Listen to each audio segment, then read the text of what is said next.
Hare Krishna Mataji, welcome to our YouTube channel. Hi, And Krishna. so this is for my audience. This is Khus Mataji, one of the most uh, senior devotee of ISKCON, and she is serving very nicely, and she is having a good knowledge about spiritual things. So let's start the conversation, Mataji. All right, Hare Krishna. Thank you for inviting. Okay. So first of all, we for my audience, for the beginners, I want to give them the message. So for them, please answer the question, why people should do bhakti? What is the reason? All right. So, since childhood, we have been told like you study, you'll get a good job, then Yes, you'll be happy. yes. Na? Since we are very small kids, we have been taught like first you pass your fifth class, then you'll be happy. Hmm. Then you'll achieve something better, you'll pass your 10th board, you'll be happy. Hmm. So ultimately, till the person is doing job, he is just looking for happiness, which is not coming. Yes, Right? The person is the mentality being said by the Bollywood, Hollywood, it's like that, and the whole social media, it's running on the scenario if you look good, you are smart, you have a lot of money, and hmm. you put a large amount of makeup, good Right. dresses, you have a boyfriend, girlfriend, then you'll be happy. Yes, But it's not about that. Actually, we are being made dependent upon the external factors. yes. But the real happiness is connecting to Krishna, the supreme source. There is a one verse from our Chaitanya Charitamrit. Yes. It says, Brahmante Brahmite Kona Bhagyavan Jeev Guru Krishna Prasade Pai Bhakti Rata Veej. Some very rare person among we have large amount of population of humans. Hmm. Among those, and in our shastras also, we have been told that there are millions of species, Yes. from those species, some very rare humans are being chosen by Guru and Krishna, and they come to spiritual life Hmm. by their mercy. So it's quite important to maintain a spiritual balance. Among students, it becomes quite tough, but it's okay if you begin with a little spirituality, so that at the time of stress, you don't seek for friends who give you cigarettes and alcohol, right? You come to the point where you guide them that this is not good, you should get spiritual strength, go to the temple, do harinam kirtan, like that. Hmm. Okay. That's a very nice explanation. Okay. In a very simple way, define karma. All right. So about karma, whatever activities we are doing, Hmm. actually, I'll explain this with two, three terms. Hmm. First is karma, and then we'll go to the karma yoga, right? Because in Bhagavad Gita, the third chapter, it's all about karma yoga. Hmm. So everybody is having this misconception that what we have to do is whatever activities we are doing, it Hmm. should be done nicely, Hmm. and we should not take care for the result, Hmm. right? Everybody is taught like that. Hmm. In Hindi also it said ki कर्म करते जाओ फल की चिंता मत Hmm. करो. We have been taught like that, Yes. Hmm. but it's completely a half spoken thing. Hmm. Actually, Krishna is saying Hmm. you do your karmas, right? You don't have to be result oriented, but it should be done for me, like Hmm. give the results on to me, Yes. right? That's an important note. So about karmas, like even if I'm sleeping, I'm doing a karma only. Hmm. A person cannot be a karmi. Everybody is just working. Whatever activities they are doing karmas. And if the karma is good, I'll receive good benedictions after this lifetime or within this lifetime. Or if I'm doing something bad, accidentally also, or by choice, I'll receive bad uh, features also within this lifetime or next lifetime. Hmm. Yes. Okay. So this is a very important. You have told that this is a half spoken word, that do your work and do not think for the result. The main thing is do your karmas and think of me. Means Krishna is telling that think of me and do your karmas. So that's very good explanation. So it's the last question today. Why? It's a very sensitive question also. In Bengal, I'm living in Bengal. So Bengal is famous for fishes, right? Everyone, if I tell someone that non-veg is not allowed for humans, you should not have non-veg. They should say me where it is written. You tell me. I say written in this verse. But then also they are having an emotional connection and they're telling, no, I have to eat that. In Bengali there is an they told this line that mache bhate Bengali means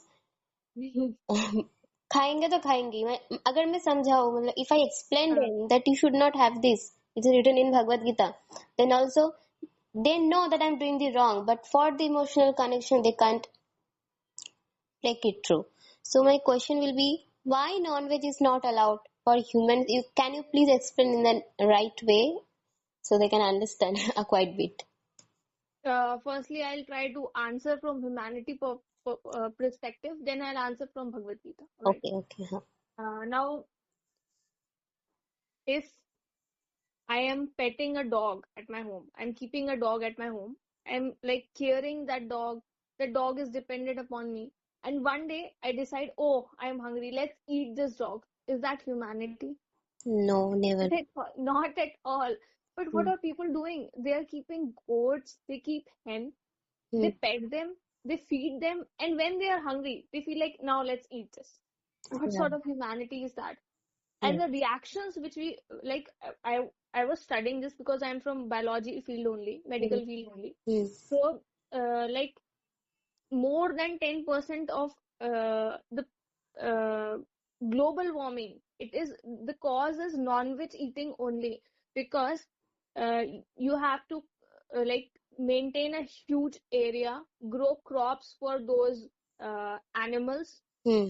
feed them, and they are giving so many injections.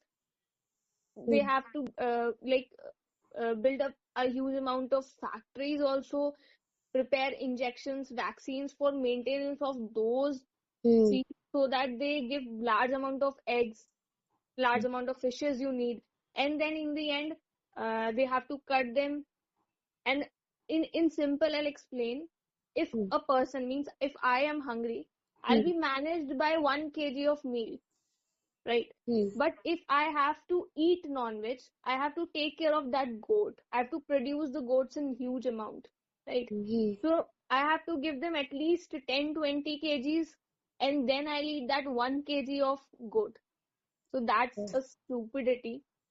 है ना? Yes. And what Krishna is saying is patram pushpam phalam toyam. He's saying you just offer me a leaf, a flower, water, I'll accept it.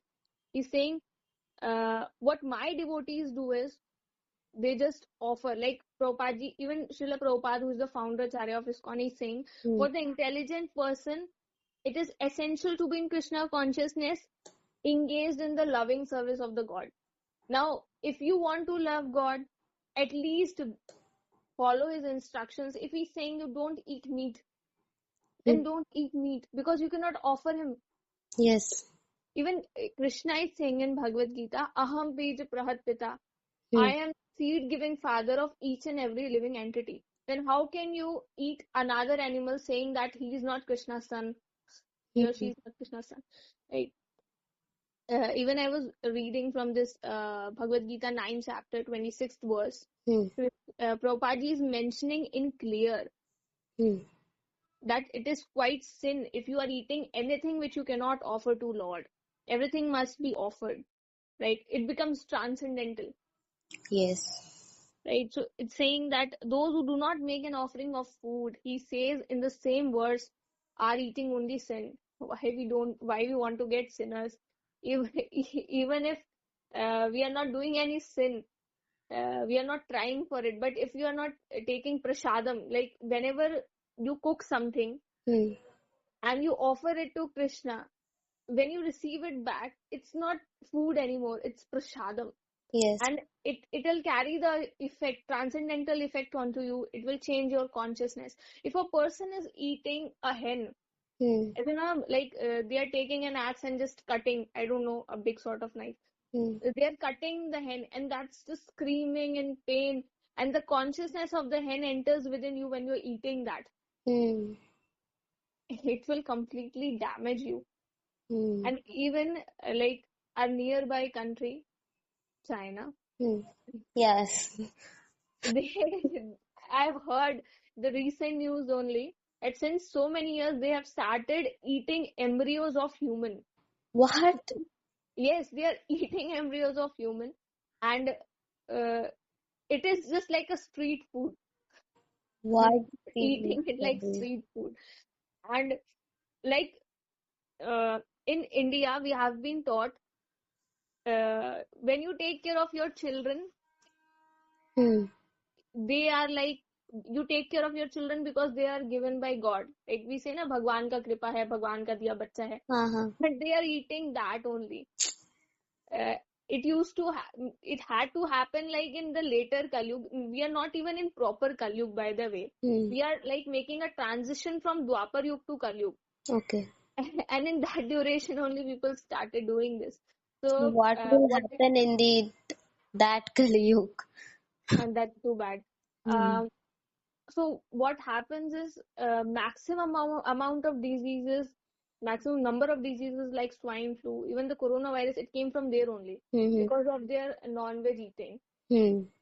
Right? The genes also get transformed, and when it enters into our body, it's not healthy. In any way, it's not healthy, not even mentally.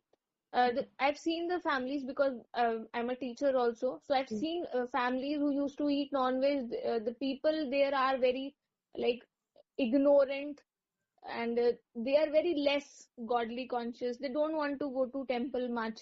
They're always fighting. Alcohol is being taken in their homes. And when the people are not taking non-veg, they're quite like, they're quite in sattva gun. Yes. They want to go to the temple. They talk about God. They are interested to know about God. So that's the difference. And the people will give the upbringing to their child, and the upcoming generations will be at least eco-friendly. Yes. Okay, so from this we can understand that importance of bhakti in Kali Yuga from China only. That what is the importance of bhakti they need in their lifestyle. And you said such a beautiful quotation that Krishna told that do your karmas for me, think of me and do your karmas. So this is the gist of the conversation. So thank you very much, Mataji, for your time.